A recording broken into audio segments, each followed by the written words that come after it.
আসসালামু আলাইকুম। জাহাঙ্গীর কবির ভাই জিজ্ঞাসা করছিল যে মা হতে শারীরিক, মানসিক এবং সামাজিকভাবে কি কি যোগ্যতা বা প্রস্তুতি প্রয়োজন। তা আজকে কথা বলার টপিক হচ্ছে মা হতে হলে শারীরিক, মানসিক এবং সামাজিকভাবে কি কি যোগ্যতা বা প্রস্তুতি প্রয়োজন। আসুন জেনে নেওয়া যাক। 1 নম্বর হচ্ছে শারীরিক যোগ্যতা। এর মধ্যে রয়েছে সঠিক বয়স। সাধারণত 20 থেকে 35 বছরের মধ্যে গর্ভধারণের জন্য সবচেয়ে নিরাপদ সময়। 2 নম্বর হচ্ছে স্বাস্থ্যকর শরীর, যেমন মায়ের পুষ্টি পর্যাপ্ত থাকা জরুরি, যেমন iron, folic acid, zinc, calcium ইত্যাদির পর্যাপ্ততা। 3 নম্বর হচ্ছে জন্মগত বা দীর্ঘমেয়াদী রোগ না থাকা, যেমন ডায়াবেটিক্স, উচ্চ রক্তচাপ। 4 নম্বর হচ্ছে ফার্টিলিটি বা উর্বরতা, যেমন প্রজনন ক্ষমতা স্বাভাবিক থাকা, অর্থাৎ ডিম্বাণু উৎপাদন ও মাসিক চক্র নিয়মিত হতে হবে। এরপর রয়েছে মানসিক যোগ্যতা।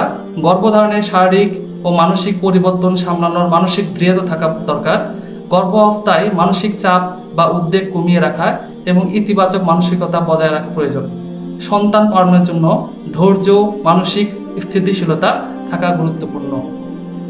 এরপর রয়েছে সামাজিক ও অর্থনৈতিক প্রস্তুতি, যেমন পারিবারিক সমর্থন থাকলে গর্ভাবস্থা এবং সন্তান লালন পালন সহজ হয়। অর্থনৈতিকভাবে প্রস্তুত থাকা জরুরি, কারণ সন্তান লালন পালন ব্যয়বহুল হয়। একটি নিরাপদ ও স্বাস্থ্যকর পরিবেশ থাকা প্রয়োজন, যেখানে শিশুর জন্ম ও বেড়ে ওঠা নিশ্চিত করা যায়।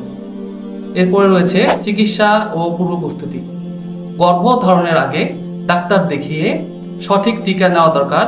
তাছাড়া ধূমপান, মদ্যপান বা অন্য কোনো ক্ষতিকর অভ্যাস থাকলে তা বন্ধ করতে হবে।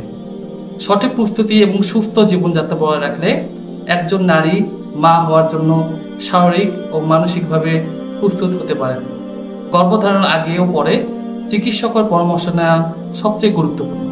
ধন্যবাদ।